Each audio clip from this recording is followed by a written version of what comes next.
Hello to our folks in our Facebook community. Hello to our folks viewing this on YouTube. Welcome, welcome, welcome. And of course, hello to our folks here with us in Airmute. I'm Jonathan from Hindenburg. We are with Becky Parker Geist.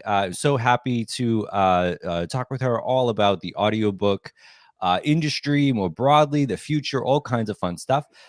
But first, as always, we have to take care of a few housekeeping notes here with our AMA sessions. We just always have to do this.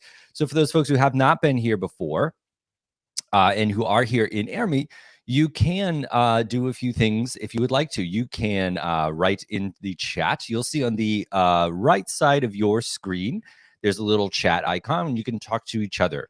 If you have a question, either for me or of course, for Becky, you please put that in the Q&A tab. You should see that right next to the chats tab on the right side of your screen.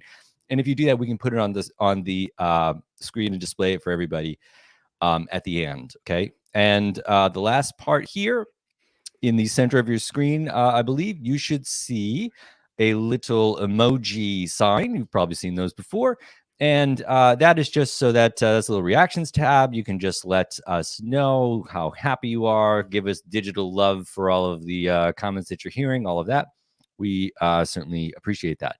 And for those folks in the community, be on the lookout for at the end of the month, we're going to have our AMA series ongoing. I'm sorry, geez, that we're doing that now. Our office hour series where we showcase a feature or features of Hindenburg that you maybe aren't aware of, and then you can break out to tables and work with a Hindenburg trainer. Okay, all of that, be that as it may, we are so pleased and delighted to have Becky Parker Geist with us here today, and we're going to talk about Amplify audiobooks, all things related to audiobooks. But Becky, can you tell us, how did you get into this field in the first place? Oh, I'd be happy to. Yeah, thanks for inviting me on. So I came in from the acting side of things. I got my MFA in acting at University of Illinois, Champaign-Urbana, and one of my first jobs out of grad school was with Talking Books for the Blind. And they had a facility in Louisville, Kentucky, where we were living at the time.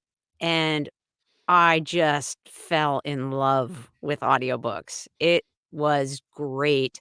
And I was most of us were hired, the narrators were hired contract by contract.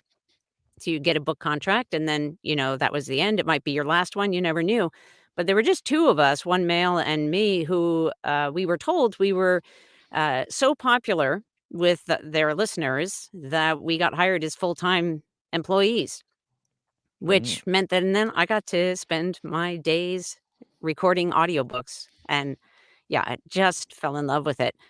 I then had a little bit of a break because I had my first daughter, and then we moved to California, and things were not at that point, it wasn't an easy thing to have a home studio, back in '84, back in '84. So it went on hold for a little bit, but I was so thrilled when I got to come back and start my own company and really dive in full tilt into the audiobook world. Okay, so some fun things there. For those folks who don't know, I mean, me personally, I actually got my start with Hindenburg through the library for the blind. Same thing, but different thing. Hindenburg, of course, we have two products. One is for Hindenburg Pro, is for podcasting and news production. And Hindenburg Narrator is for audiobooks. But Narrator is kind of broken up into two different types as well, because there's a commercial application. We're going to talk about some of that.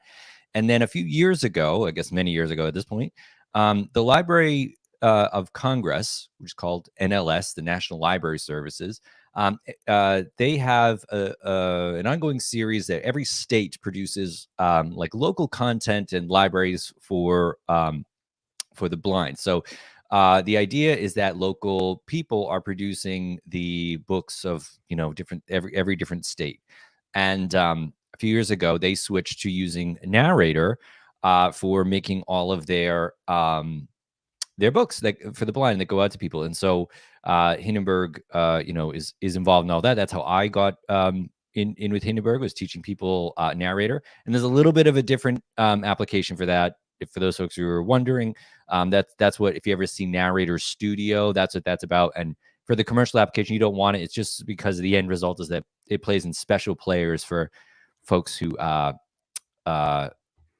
blind or reading impaired, visually impaired.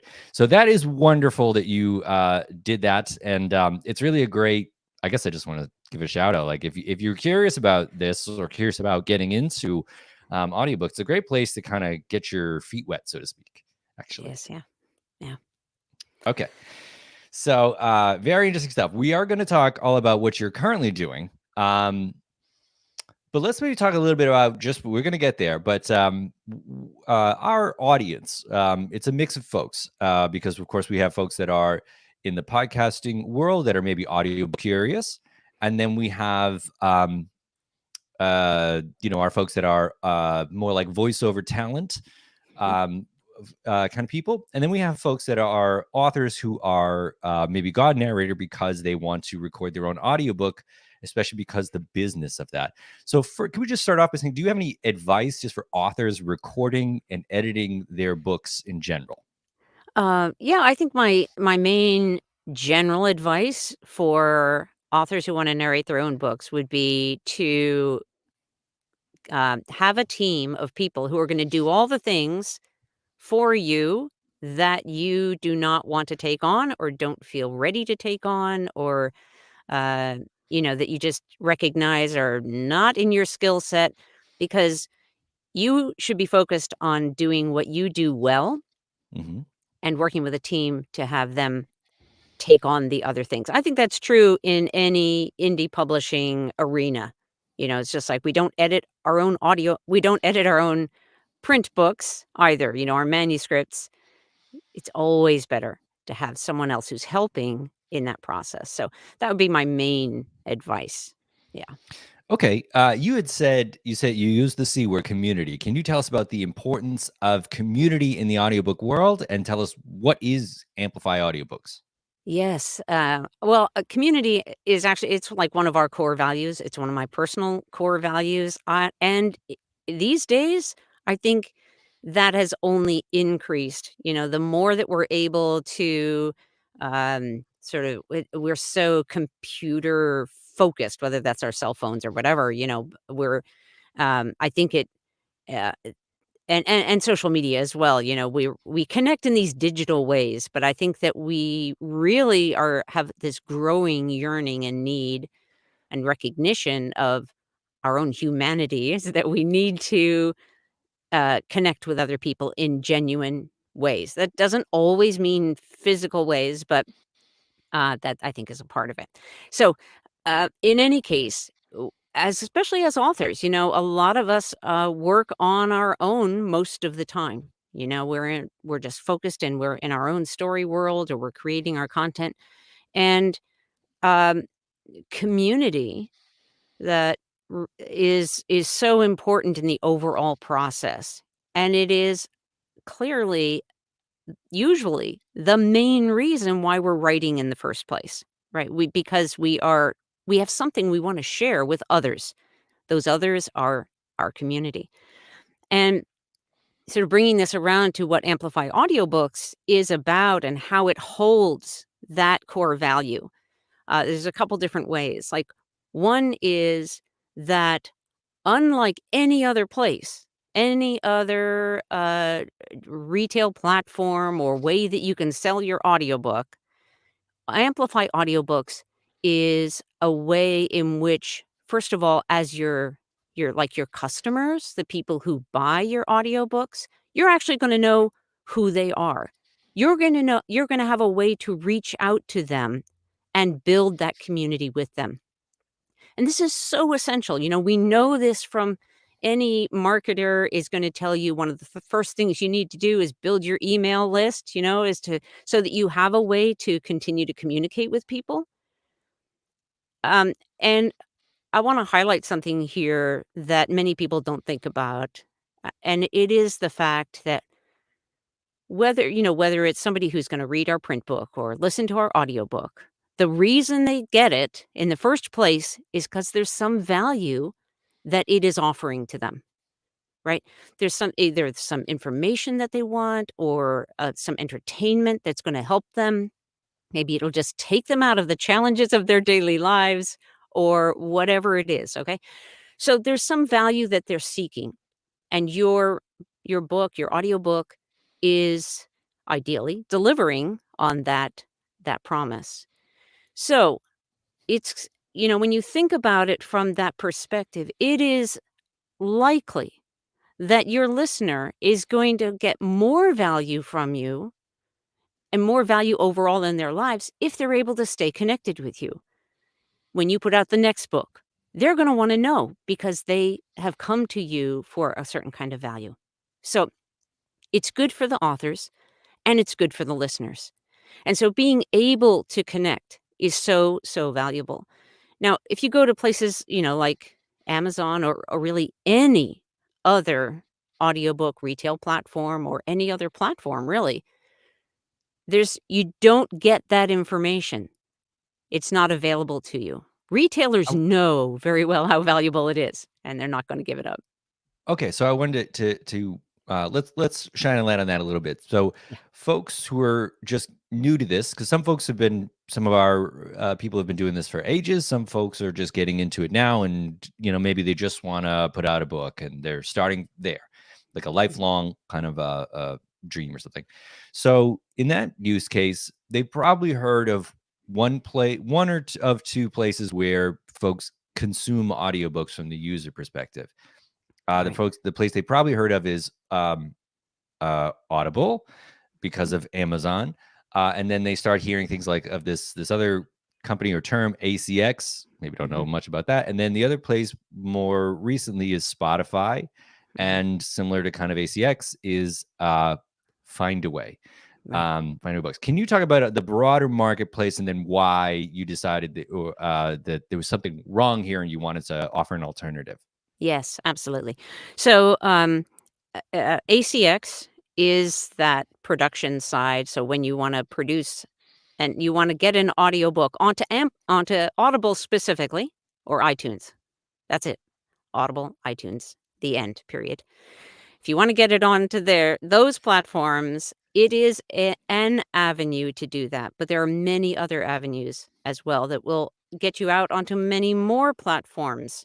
And that's good. I think that the ability to be out on audiobooks.com and Barnes and Noble and Libro FM and so many others is important because our listeners, our potential audience is spread out all over the place. So it's good to have a broad distribution. Um, but what I have seen, so just to give a little context about a little more from my own personal history, is like I've been and currently am the president of Bay Area Independent Publishers Association for about 10 years now. So I've been in that community and seeing the struggles that indie authors face. Mhm. And it has frustrated me being an audiobook producer over the last several years, where I've seen that, first of all, a lot of the information that's presented is deceptive in terms of what royalty payout will happen. Mm. And I can talk more about that if you like. But there's all the big challenges also that, well, there's two main things. One is the royalties that are earned through those platforms are so small for each sale. And the second is you have no control. So you have no control over pricing or, can you offer a discount code for someone to give you a review or like who bought my audiobook? You don't get any of that control or information. And that is really challenging then for any author to succeed with their audiobook sales. With their audiobook sales and marketing. Mhm. So our goal is to put the control and the money back in the hands of the creators so that they can succeed, so that the audiobook industry, the audiobook creators can thrive. Because in the current model, and all the retailers are using the same model, There are slight variations, but they're all pretty much the same overall retail model, where the retailer takes the big chunk of the money, and then they give a little piece back to the creators, and then just really count on those creators churning out that content that they as creators are paying for the production of. So it's a very imbalanced scenario out there, and a lot of authors don't realize that going into it.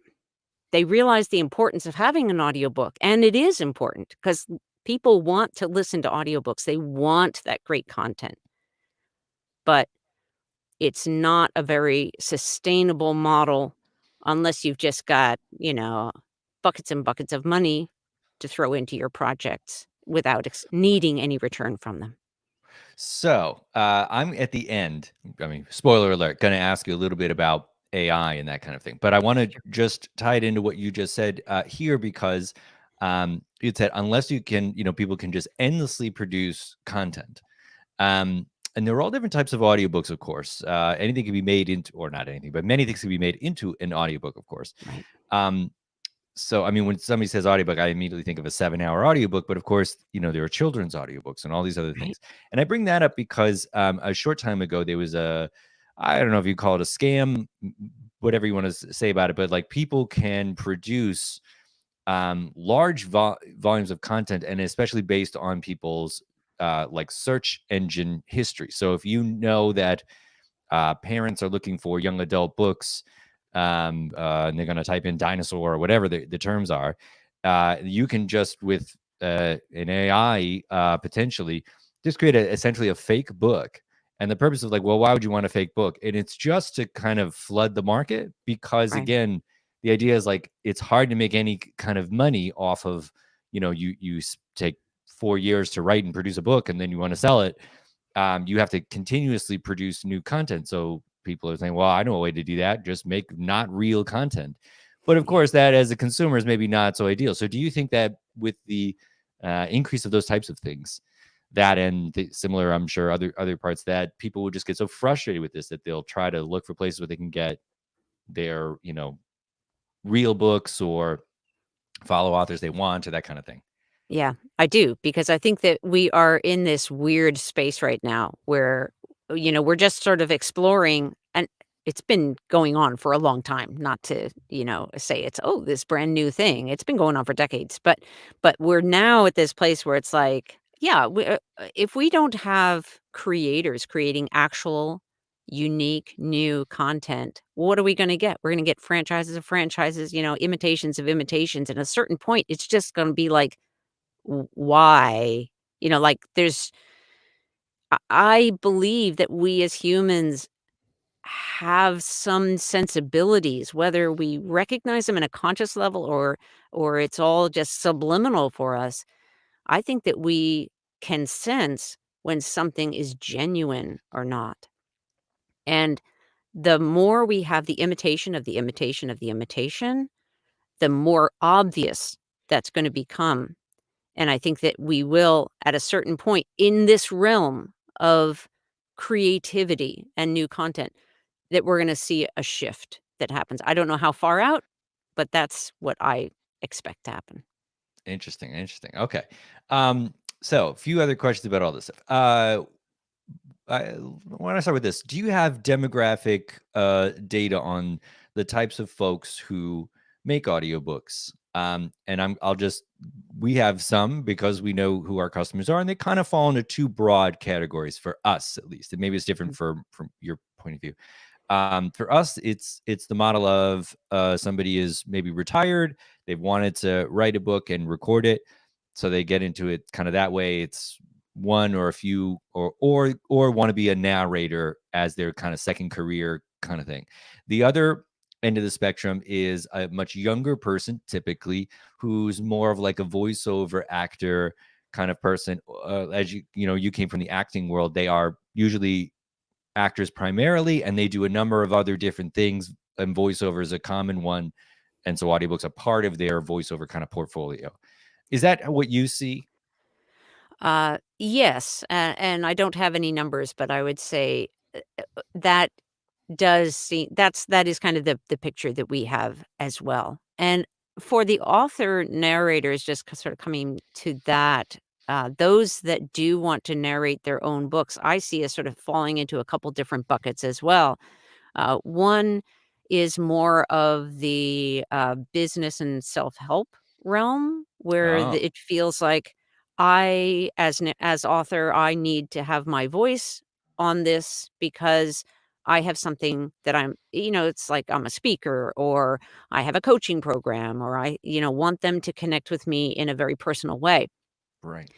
And the second is people who more often than not, think that they are supposed to be, or somebody told them they should be, or for whatever reason they have this idea that it's up to them to be their own narrator, or maybe they have the idea that it's going to save them money Hmm. to narrate their own. So there's sort of different reasons in that realm.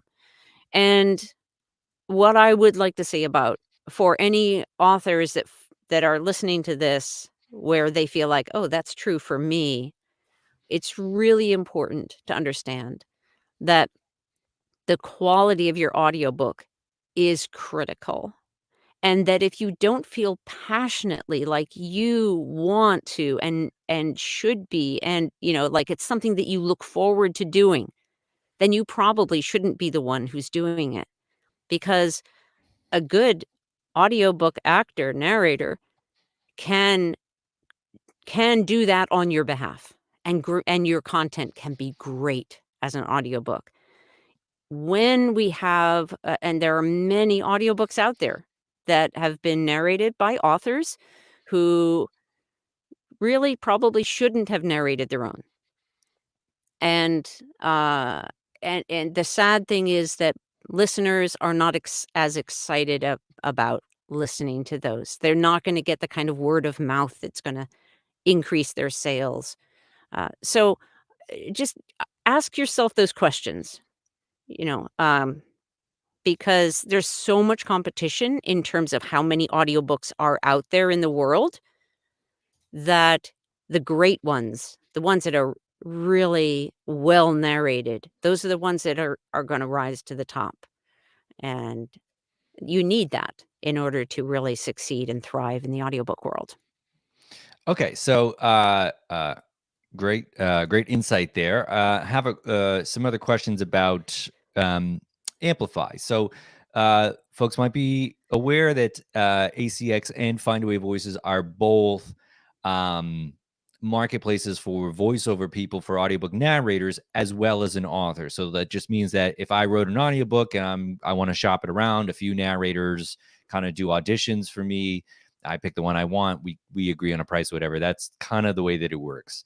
Does Amplify offer that? And if not, would that be something that would be offered or expanded upon in the future? Yeah. So Pro Audio Voices is our main company. And I say, let me just clarify. Amplify Audiobooks is a creation of Pro Audio Voices. And Pro Audio Voices, we have been primarily, our core value or core offering is audiobook production. And there are many audiobook producers out there in the world that can help in that whole process of casting and, manuscript preparation and post production, all the stuff that needs to happen from the time you decide to have an audiobook to the time it's in the marketplace. Um, but when it comes to Amplify audiobooks, if you already have an audiobook produced, as long as you haven't made the mistake of making it exclusive on Audible, i- that is going to limit you from getting onto the platform. But Amplify Audiobooks is a place where it's like a whole suite of marketing tools that is not available to you anywhere else.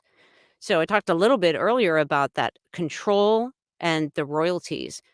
And with Amplify Audiobooks, with every sale, you earn way, way more than you will on any other platform.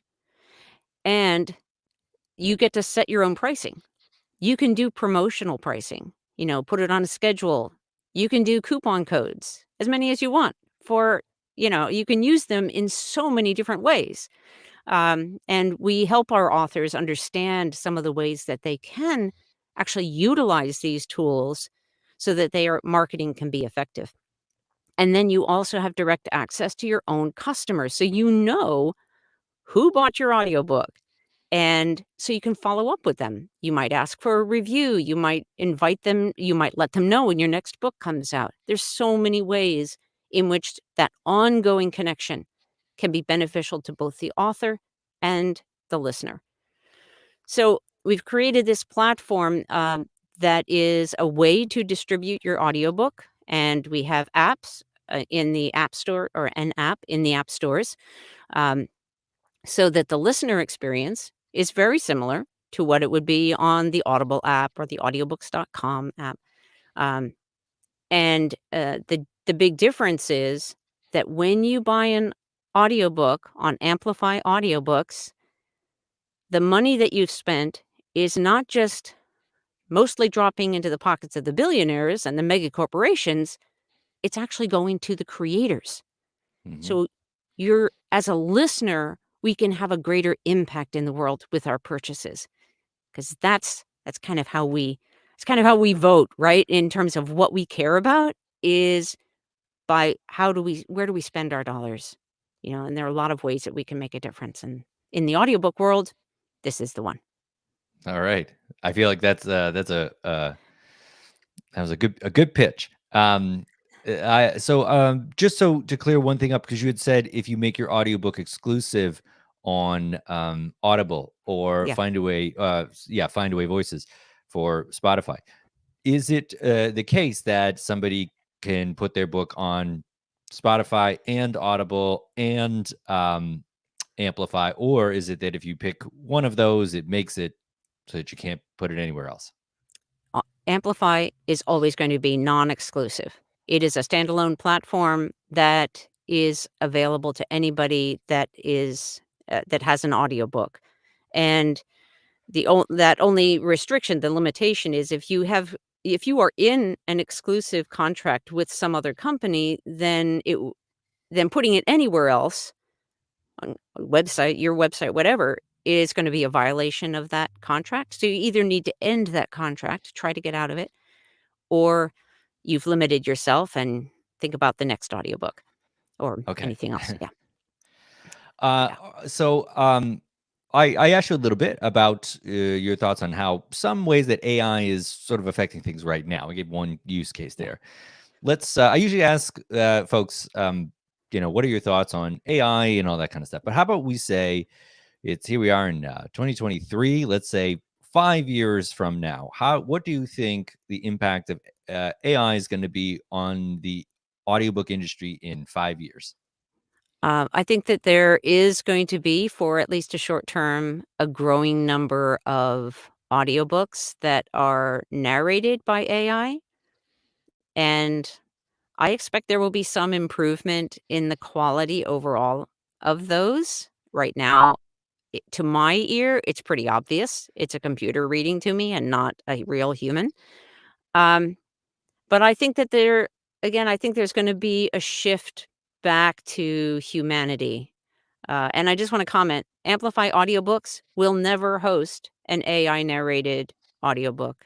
It kind Uh-huh. of goes against our philosophies of what matters in this world. And we really care about the people. So I think that we'll see some increase in the short term because people see it as a solution to the challenge of audiobook production being so costly.